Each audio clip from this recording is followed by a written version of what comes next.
My executive vice president's office was given to the newly arrived intern, Hudson, by my wife. Hudson posted photos of the office on social media, captioned, "Grateful for President Sanchez's trust and mentorship. I'll work hard and live up to these expectations." My assistant sent me a screenshot. In the photo, the entire layout of the office had been changed, and all my awards had vanished without a trace. I forwarded it directly to Jasmine. "What does this mean? Why is my private office being occupied by an intern?"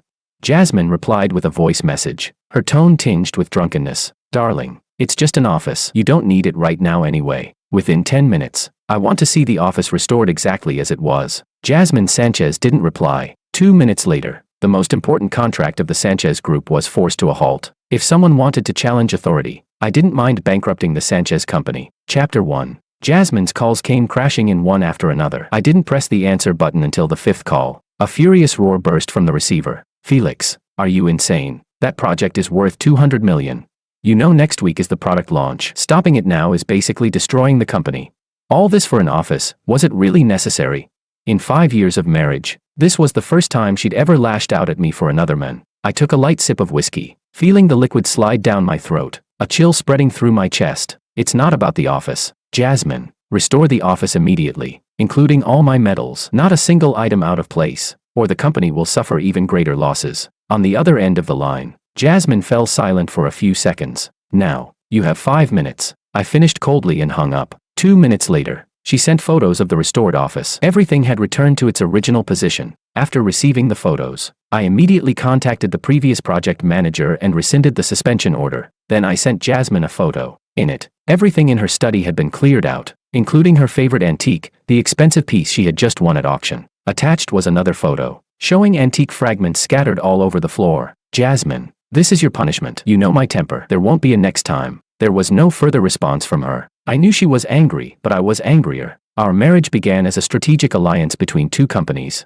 5 years ago, she needed the Vargas Group's overseas channels. I needed the Sanchez Group's domestic production base. A business marriage came together naturally. There was no passionate romance, only mutual benefit born of rational choice. "Felix Vargas, we won't just support each other in business. After marriage, I'll trust you and respect you as well." Before the wedding, Jasmine Sanchez held my hand, her gaze steady and sincere. "I appreciate Ms. Sanchez's honesty. I look forward to a pleasant partnership," I replied with a smile. In 5 years, we went from strangers to familiarity, from respect to reliance, and then to the budding of warmth and love. We shared countless nights leaning against each other after business banquets. This year, we finally had a baby, the best proof of our love, and the reason I believed our bond was unbreakable. But now, Hudson's appearance shattered all the understanding and trust we had built between us. Chapter 2. Jasmine didn't come home that night. I knew she was using this to express her anger and dissatisfaction. The next day, I removed the bandage from my leg and went straight to the company. When the group's employees saw me, surprise flashed across their eyes before they quickly lowered their heads to greet me.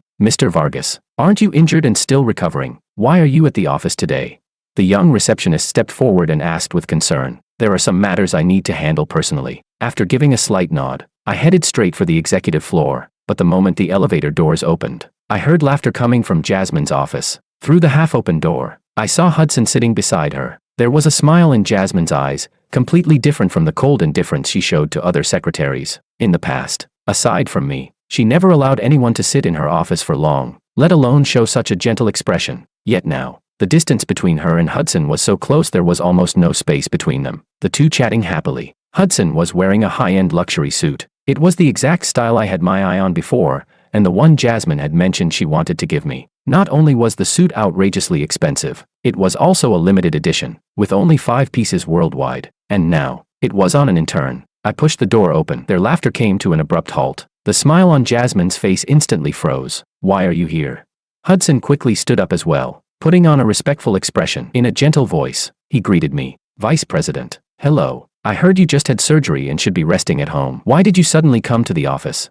I let out a cold laugh and shot back. "Who gave you permission to meddle in my affairs? Which blind idiot hired such a clueless piece of trash?"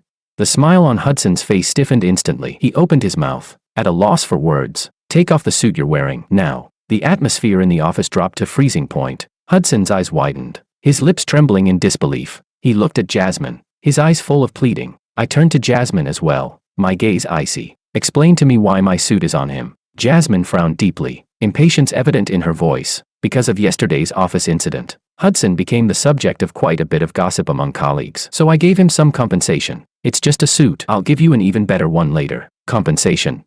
I sneered. This suit may not mean much to us, but it's still a custom piece with only 5 in the world. Who does Hudson think he is to deserve wearing it?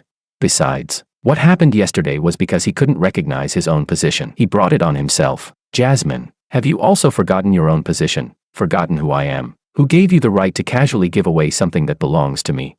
After that string of words, Hudson turned deathly pale and stammered an explanation. I'm sorry, Vice President. I didn't know this suit was yours. Now that you know, take it off immediately. Seeing that I cut Hudson off and refused to relent, Jasmine grew anxious. Felix, don't take this too far. We still have a project to discuss. Stop making a scene here. My heart sank. She had never raised her voice at me in the office before. Now, she was breaking that rule for Hudson. Standing to the side, Hudson quietly let out a sigh of relief when he saw Jasmine standing up for him. A project. Which project?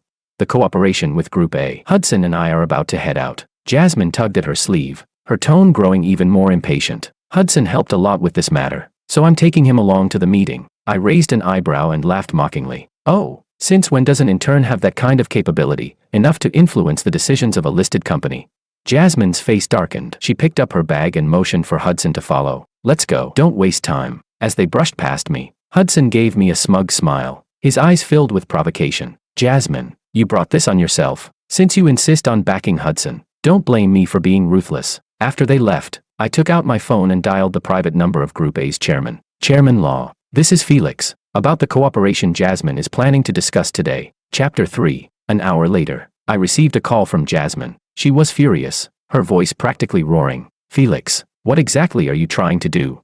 Chairman Law openly humiliated Hudson, calling him a pretty boy, a man who climbed his way up by selling his body. He even said the entire Sanchez group was built on your back, and that while you're recovering from your injury, I went looking for another man, ungrateful and shameless. This was all arranged by you, wasn't it? I let out a light laugh. Jasmine, I can't control what other people think or say, right or wrong. Everyone has eyes, they can judge for themselves. Hudson couldn't take the humiliation and left. The cooperation fell apart too. Are you satisfied now? Satisfied? I'm very satisfied. This is what you call reaping what you sow. After hanging up, the anger in my chest finally eased a little. Soon after, my assistant messaged me, saying Hudson's situation had already spread throughout the company. When he returned, colleagues pointed at him behind his back. Some even scolded him to his face, calling him arrogant, scheming, talentless, someone who climbed up using dirty tricks. Everything on his desk was thrown straight into the trash, even when he shouted hoarsely that he wasn't that kind of person, that they couldn't treat him this way. No one in the company listened to his defense. Who would offend a vice president for the sake of an intern? Everyone piled on, kicking him while he was down. I'd seen this kind of thing countless times. Hudson was simply suffering the consequences of his own actions. An intern with no background and no ability, thinking he could soar to the top just because of a bit of Jasmine's favor. What a joke. Humiliated and furious, Hudson submitted his resignation. Since he had never formally joined, HR took one look at it and approved it on the spot. Ending up like this was entirely his own fault. Who told him to overestimate himself and covet a position, and a woman, that were never his to begin with? After entertaining Group A and finally placating them, Jasmine returned to the company, only to find that Hudson had already left. Her face darkened completely. When she came home that night, I was coaxing our son to sleep. The little one's cheeks were soft and chubby, his nose and brows uncannily like Jasmine's. She stood at the nursery door. Though her expression was frighteningly dark, she deliberately lowered her voice. Hudson did nothing wrong. He was just a hard-working boy. And now, because of you, he's lost his job, and his reputation is ruined. Felix, even if you're throwing a rich young master's tantrum, there should be limits. I gestured for her to be quiet and gently laid the sleeping child down. Only after stepping out and closing the door did I speak. Jasmine, I'll say this one more time. Hudson being bullied and resigning were not ordered by me. Even though I told myself it was nothing, the anger and distrust in Jasmine's eyes still made my heart tighten. Ask yourself, how many times did you break your own rules for Hudson? It was your tacit approval, your indulgence, that gave him improper thoughts. There's nothing between Hudson and me. Jasmine shot back emotionally. Nothing. Then why did you give him something that originally belonged to me? Why did you let him move into your office? Don't forget, your previous secretary wasn't even allowed to put an extra chair in your office to give a temporary report. And now, for Hudson, you've broken your rules again and again, so much so that you even turned on your own husband for his sake.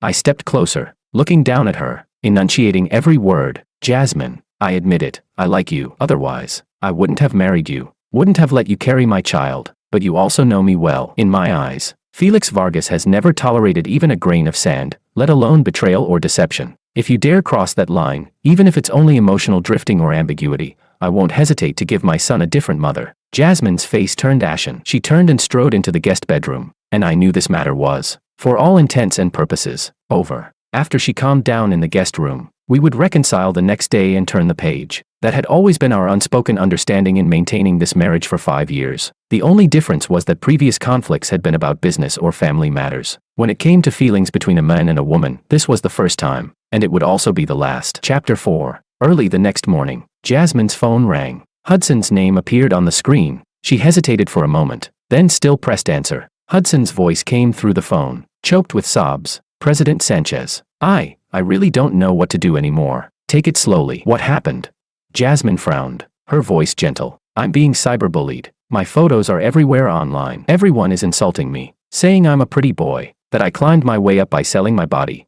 I'm so scared. I don't even dare to go out now. Hudson's voice trembled with fear and helplessness, faint sobbing leaking through. Jasmine's expression turned extremely ugly when she looked at me. Flames burned in her eyes. Don't panic. Stay at home and don't move. I'll handle it right away. The fact that Hudson had offended me had long since spread within the circle, even without my instructions. Business partners eager to curry favor would naturally do things like this. I had already checked the online situation that morning. It wasn't nearly as serious as Hudson described on the phone, but I had to admit, his pitiful, fragile act successfully stirred Jasmine's protective instincts. The moment she hung up, Jasmine's anger exploded. She slammed her phone onto the table and glared at me with reddened eyes. Felix, what exactly are you trying to do? He's already left the company and stayed away from us. Why are you still targeting him?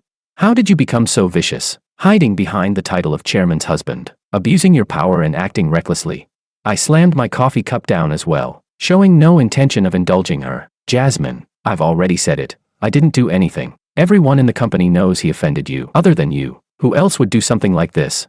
Hey, Jasmine, in all these years, when have you ever seen me do something and not own up to it? Again and again. You question me for the sake of an intern. I think you've completely lost your head over him.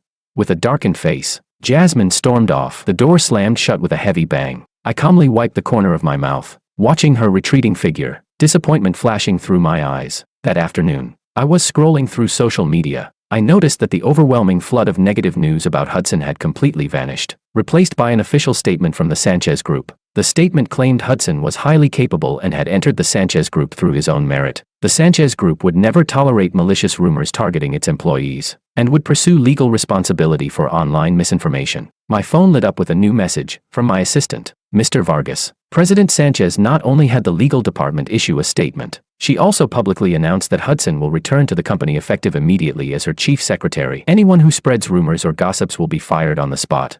Now the entire company is speculating that President Sanchez and Hudson have an unusual relationship. My assistant's words made my chest tighten. Right after that, another screenshot came through. It was Hudson's post. The storms of the workplace have passed. True gold fears no fire. My efforts were not in vain. Thank you to President Sanchez for recognizing my abilities. From now on, I'll do my best to assist President Sanchez and will never betray this trust. Attached was a photo of an appointment letter. Hudson had been rehired as the president's chief secretary of the Sanchez Group, with a salary on par with a vice president. Staring at that nauseating post, I slammed my phone onto the table, killing intent surging in my eyes. Not long after, Jasmine came home to grab some documents. Not sparing me a single glance, she went straight upstairs, took what she needed from the study, and was about to leave. I tapped my fingers lightly on the coffee table and spoke to stop her. Jasmine, what is the meaning of this? She stopped, turned to me with cold eyes. Hudson is just a diligent employee, yet for no reason he was targeted by you, driven out of the company, and subjected to cyberbullying. I'm simply compensating for the mistakes you made. This is what Hudson deserves. And what if I insist that you fire him? Then try it. Before, it was out of respect for my husband that I tolerated you again and again, allowed you to abuse your authority and hurt others. But I've had enough of your behavior. This time, I won't sacrifice Hudson, and I won't let you do whatever you want anymore. Jasmine turned and left. The sound of the door echoed through the entire villa. At that moment, I was completely disappointed in her. A 5-year marriage built on understanding and companionship had developed such a rift because of a man who had appeared only half a month ago. I sat on the sofa, anger and disappointment intertwining in my chest. The glass in my hand shattered under my grip. Blood flowed down my palm as I forced myself to calm down. Since she was determined to stand on Hudson's side, Then she couldn't blame me for being ruthless. Jasmine, you will definitely pay the price for what you did today. Chapter 5. After making my decision, I picked up my phone and directly dialed my private lawyer. Oscar, I need you to prepare a divorce agreement immediately. Make sure the asset division is crystal clear. Not a single cent can be missing. On the other end of the line, Oscar was stunned by my sudden decision and cautiously confirmed. Mr. Vargas, are you serious? Divorce is not a trivial matter. Immediately. Right now. I want to see the agreement within 3 days. Understood. Then regarding Ms. Sanchez, no need to notify her. This is my decision. After hanging up, I turned on my computer and pulled up all business records involving the Sanchez Group. Over 5 years of marriage, I had given the Sanchez Group far too many conveniences and resources, and now, it was time to take all of them back. Next, I issued a direct order to the Vargas overseas headquarters. Inform all partners to suspend all cooperation projects with the Sanchez Group. The reason will be technical adjustments. Yes, Mr. Vargas. The response was crisp and decisive, no questions asked. Absolute obedience to my command. That had always been the Vargas family's way of doing things. Then there were the core technical teams Vargas had invested into the Sanchez Group. I instructed HR to bring all of them back to Vargas with double the salary. This series of actions caught my father's attention. His call came quickly. The moment I answered, I got straight to the point. Dad, I've decided to divorce Jasmine. After a brief silence, my father's voice came through. Have you thought it through? Very clearly. All right, I won't ask for the reasons. Your mother and I trust you and support your decision. Since you've decided, don't hesitate. The Vargas family never drags things out. Within 2 days, I quietly withdrew everything. Funds in my private accounts were transferred one by one, ensuring Jasmine could no longer access them, and she knew nothing about any of it. Over those 2 days, Hudson's social media accounts were extremely active as well, posting daily photos of accompanying Jasmine to business events. A new car, a new watch, a new office. The captions were always some variation of, "Thanks to President Sanchez for her cultivation." I glanced at it once on the first day and then blocked him. Trash like that wasn't worth a second look. After that, I devoted all my energy to preparing the new company. Suddenly, my phone rang. The caller ID showed Jasmine. "Felix, my father's birthday is today. He wants us to go back to the old house. If you don't want to go, I'll go by myself." Her voice was cold and distant. I glanced at the divorce agreement already prepared on the desk and curled my lips slightly. I'll go. It was time to lay everything out and put an end to it all. Chapter 6. At 7 in the evening, I drove my Maybach slowly through the gates of the Sanchez family's old estate. The courtyard was brightly lit, and faint laughter and conversation could be heard. Mr. Sanchez, his wife, and several relatives were standing at the entrance to welcome the guests. When they saw me step out of the car alone, a trace of surprise flashed across their faces. "Felix, where's Jasmine?" Mr. Sanchez asked. It was no wonder they were surprised. In 5 years of marriage, this was the first time the two of us had not appeared together. She said she'd arrive later. They warmly ushered me inside. The butler personally brought me a cup of Longjing tea. I sat on the sofa, took the teacup, and calmly took a sip. Half an hour later, the front door was pushed open again. Jasmine finally arrived. What no one expected was that Hudson was walking in right behind her. Mr. Sanchez immediately sensed something was wrong. His face darkened, anger flashing in his eyes. "Jasmine, today is a family dinner. Why did you bring an outsider?" "Dad, Hudson is my chief secretary. We just finished handling company business, so I brought him along. This is a family dinner. How can you mix it up with company affairs?" Mr. Sanchez raised his voice. "Send him back." Hudson's expression changed. He looked at Jasmine with a wronged, pitiful expression. That move was clearly effective on Jasmine. She immediately spoke up in his defense. "Dad, Hudson is my most capable assistant. He's been busy all day and hasn't even eaten. Just let him stay." Seeing his daughter so muddle-headed, Mr. Sanchez grew even angrier. "Felix is busy too. Has he ever brought his assistant to a family dinner? This is a family gathering, not a business social. Butler, see the guest out." With Mr. Sanchez's order, the room fell into an awkward silence. The butler hesitated, caught between the conflicting parties, unsure how to act. Hudson stood behind Jasmine, yet his eyes kept darting toward me, a faint, provocative smile playing at the corner of his lips. This farce completely exhausted my patience. "No need," I cut in coldly, pulling a document from the inner pocket of my suit and laying it out in front of everyone. "This is what I came here for today." When they saw the large words "divorce agreement" on the cover, the entire room fell into dead silence. Jasmine's face turned deathly pale. The handbag in her hand slipped to the floor with a dull thud. Her voice trembled as she questioned me. "Felix, you want a divorce? Have you lost your mind?" My gaze shifted from Jasmine to Hudson, then back to her. "I'm very clear-headed, clearer than ever." Mr. and Mrs. Sanchez hurried forward, trying to mediate. "Felix, if there's any misunderstanding, we can talk it out slowly. You can't act on impulse over something like this." There's nothing more to say. I've already made my decision. I won't sign it. Jasmine suddenly screamed, her eyes reddening. Just because I made Hudson my chief secretary, you want to divorce me? Jasmine, you know perfectly well what this is really about. I stared straight into her eyes, enunciating every word. I warned you, and I gave you chances. Felix, never give anyone a second chance. I already broke my own rule for you, yet you still pushed your luck. Since you chose a pretty boy over stepping all over my head, don't blame me for being ruthless. An uproar broke out in the room. Jasmine stubbornly refused to sign. Her mother grabbed my arm, her voice pleading. Felix, calm down. Let's discuss this properly. Please don't be impulsive. I freed myself politely but firmly. Madam, I've already made up my mind. There's no room for negotiation. Jasmine, you can refuse to sign, then we'll settle this in court. With that, I turned and strode away, leaving behind a banquet plunged into chaos. Chapter 7. I stood in front of the floor-to-ceiling window, overlooking the entire city, feeling lighter than I had in a long time. My assistant walked into the office, holding the latest report. Mr. Vargas, today another 30 core employees from the Sanchez Group submitted applications to join us. His tone carried barely concealed excitement. So far, we've successfully poached 100 of Sanchez's key technical personnel. Sanchez Group stock hit the down limit as soon as the market opened today. This is the 5th consecutive trading day it's been locked at the limit. In addition, multiple major projects have been forced to suspend due to talent loss. There are already rumors in the market that Sanchez Group is on the verge of bankruptcy. I nodded slightly. Everything was unfolding exactly as I had anticipated. Without the support of the Vargas Group, without its core technical teams, the Sanchez Group was nothing more than a fish out of water, struggling uselessly as it waited to die. Oh, and there's another interesting piece of news. The assistant added, unable to suppress a grin. Apparently Hudson made a big show of himself at a Sanchez Group executive meeting, proposing that the company pivot into the tech sector. The project collapsed almost as soon as it launched. Now the entire Sanchez Group is in total chaos. I let out a cold laugh. A liberal arts graduate daring to lecture a technical team, he really doesn't know his own limits. The outcome was entirely predictable. Hudson was nothing more than a flashy shell, no real skills, no business acumen to speak of. Only because Jasmine had lost her head would she hand critical company decisions to someone like him. The phone on my desk lit up again, another call from Jasmine Sanchez. It was already the 15th missed call of the day. I directly added her to the blacklist. I had no interest in hearing her explanations or apologies, and even less interest in knowing how she was doing now. I heard that after Sanchez Group's stock kept plunging and multiple projects ground to a halt, she finally came to her senses and fired Hudson. But it was too late. The Sanchez Group had already been severely weakened, with nearly half its market value evaporated. That afternoon, security called. Mr. Vargas, MS. Jasmine is in the lobby, requesting to see you. Not seeing her. She says she won't leave unless she sees you.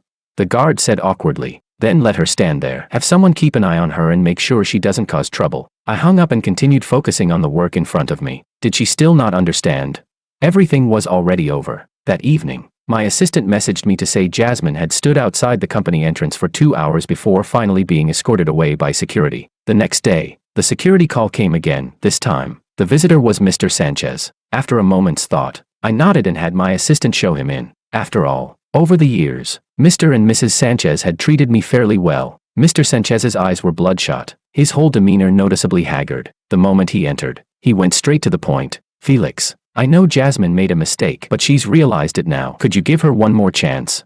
His voice carried a plea, his eyes filled with hope. Uncle Sanchez, I respect you, but this matter is beyond saving. I know Jasmine was wrong, but she truly understands now. Please, for the sake of your marriage. I cut him off. Uncle Sanchez, you understand as well. Some mistakes, once made, leave no road back. She's already fired Hudson. She regrets it deeply now. Firing Hudson doesn't solve the problem. Jasmine didn't just disrespect me, she betrayed the feelings we shared. I don't tolerate even a grain of sand in my eyes. There's no possibility left between us. If she still refuses to sign the divorce agreement, I'll continue suppressing the Sanchez Group until it completely collapses. Mr. Sanchez's face turned grim. I understand. I'll persuade her to sign. I'll raise the child. The Sanchez family is welcome to visit at any time. Though I felt a twinge of pity for the elder, I had no intention of compromising my principles, nor did I want any further entanglement with Jasmine Sanchez. Mr. Sanchez let out a heavy sigh, nodded, and walked toward the door with a hunched back. 3 days later, the signed divorce agreement was delivered to my desk. Chapter 8. Night fell. After finishing the last document, I prepared to leave the company. As I stepped out of the building, a disheveled figure crashed into my line of sight. Hudson was pinned between 2 security guards, clothes rumpled, hair a mess. The moment he saw me, he struggled even harder, nearly breaking free of their grip. Felix, This is all you're doing. You destroyed my career. You ruined everything. I kept a safe distance and looked down at him coldly. Hudson, you seem to have one thing wrong. You were fired because you're incompetent. Those so-called strategies of yours were nothing but second-hand trash copied off the internet, full of holes. Hudson's face flushed, then turned pale, the rage in his eyes flaring even brighter under my words. I continued. The only reason you became the Sanchez Group's chief secretary was because you exploited Jasmine's sympathy, playing the victim to gain her protection. You're nothing but a talentless pretty boy who climbed up by flattering women. That's your true nature. At the company, you bullied those below you and deceived those above, stealing, taking, extorting. No one dared say a word because you hid behind Jasmine, using her trust and protection, didn't you? Do you really think you amount to anything in my eyes? You're just a useless pretty boy, a male prostitute who climbed up by selling pity and flesh. Trash like you isn't even worth calling garbage. Hudson's face went deathly white. I had clearly struck a nerve. He suddenly burst free from the guards and lunged at me. Shut up, I'll kill you. I didn't move an inch. The instant he was about to reach me, the guard slammed him to the ground. I walked up and stepped on his hand. Hudson, if you ever dare appear in front of me again, I'll make sure you die a miserable death. Killing you would be easier than crushing an ant. You'd better pray I never lay eyes on you again. Hudson completely broke down, screaming hysterically, Felix, you'll die horribly. I'll kill you. The guards immediately covered his mouth and dragged him away. That very night, an anonymous account leaked sordid photos of Hudson from his time working at a private club. In the pictures, he wore a sycophantic smile, drinking and entertaining several elderly wealthy women. Soon after, surveillance footage of him stealing merchandise, along with chat logs from his college days showing him scamming his girlfriend out of money, were all exposed. I hadn't instructed anyone to do this, but there were simply too many people eager to curry favor with me. Those desperate to gain the Vargas Group's approval took it upon themselves. Jasmine's father, Mr. Sanchez, used his influence to blacklist Hudson throughout the industry, leaving him nowhere to stand. In the end, Hudson could only return to the same club where he had started, resuming his old line of work. It was said that less than a month later, he fell seriously ill from overexertion and died. As for me, within half a year after the divorce, I signed 3 major contracts in succession. The company's stock price doubled, and my career soared. Business Weekly even named me the most influential entrepreneur of the year. With Mr. Sanchez's help,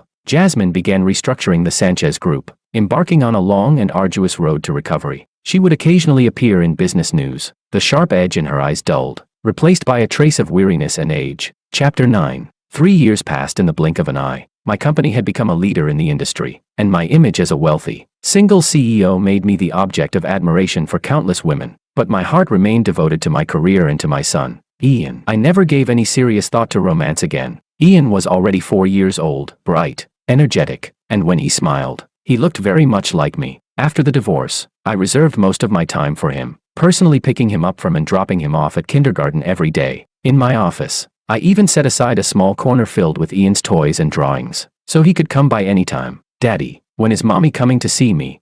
Ian suddenly looked up at me, his eyes full of anticipation. I glanced at the calendar on my phone. The day after tomorrow is your birthday. Mommy should bring you a present then. According to the divorce agreement, Jasmine was allowed to visit our son twice a month, no more than 3 hours each time. In 3 years, she had never missed a single visit. No matter how busy she was, she always appeared at the agreed time and place. She brought carefully prepared gifts and did everything she could to make up for what she owed him, despite the resentment I still held toward Jasmine.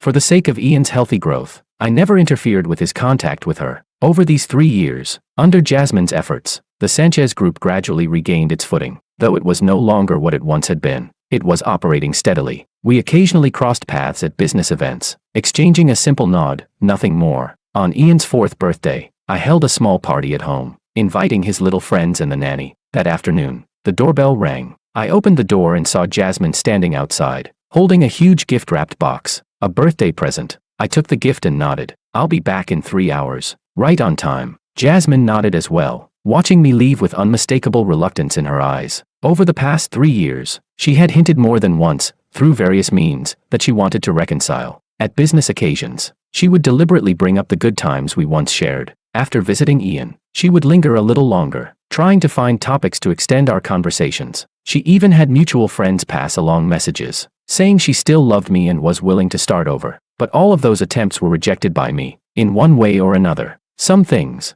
once broken, can never be restored. My current life, success in my career, a healthy and happy son, days full and meaningful, was far better than the marriage I once had. Compared to the past, I now lived with greater freedom, and far more peace.